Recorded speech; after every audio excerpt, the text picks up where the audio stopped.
அனைவருக்கும் வணக்கம். Welcome to first step cooking channel. நம்ம இப்போ பார்க்க போகிறது வாழைத்தண்டு சூப்பு தான் செய்ய போகிறோங்க இன்றைக்கி இந்த வீடியோவில். அந்த வாழைத்தண்டு எப்படி கட் பண்ணி அதை எப்படி கருகாமல் இருக்கிறது, அதுக்கப்புறம் அதோடய பெனிஃபிட்ஸ் என்ன என்று இந்த வீடியோவில் பார்க்கலாம் வாங்க.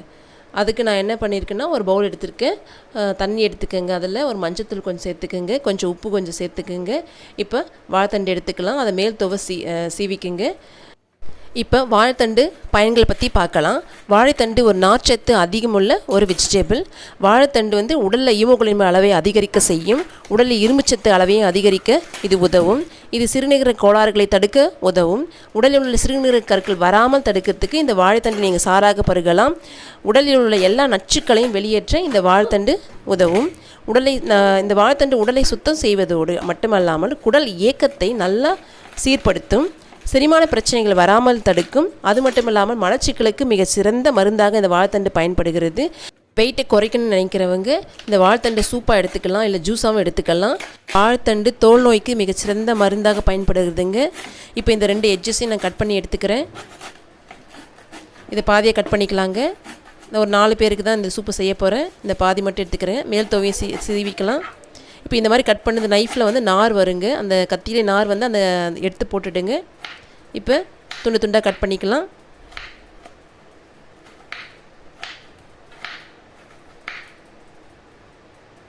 இந்த மாதிரி சிறு சிறு துண்டுகளாக மீன் கட் பண்ணிக்கோங்க. இப்போ அந்த தண்ணியில் போட்டுடலாம். 1 மணி நேரம் ஆனால் கூட நம்மளுக்கு வாழைத்தண்டு கருகாமல் இருக்கும், இது மாதிரி மஞ்சத்தூள் உப்பு சேர்த்தா. இப்போ ஒரு குக்கர் எடுத்துக்கோங்க, அதில் 1 டேபிள் ஸ்பூன் எண்ணெய் சேர்த்துக்கோங்க, அதில் ஒரு வெங்காயம் சேர்த்துக்கோங்க, 2 துண்டு இஞ்சி சேர்த்துக்கலாங்க, ஒரு பச்சை மிளகாய் போட்டுக்கோங்க, கொஞ்சம் லைட்டாக வதங்கிய பிறகு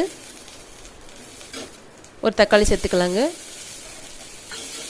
தக்காளி சேர்த்து வதங்கிய பிறகு நம்ம 1 கப்பு வாழைத்தண்டு சேர்த்துக்கலாங்க.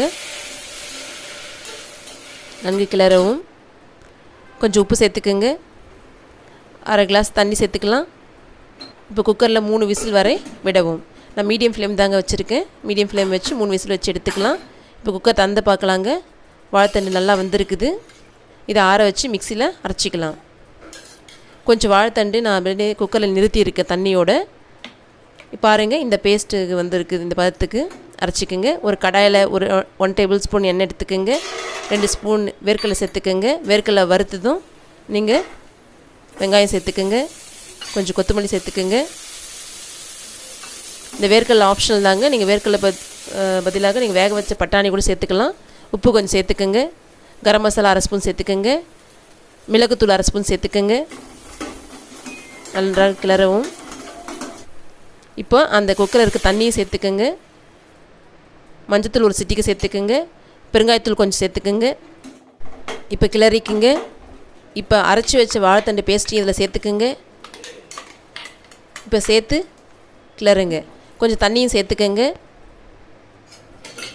இந்த வாழைத்தண்டு சூப்பு எனக்கு கொஞ்சம் திக்காக வந்திருக்குது, அதனால் இன்னும் கொஞ்சம் தண்ணி சேர்த்துக்கிறேன்.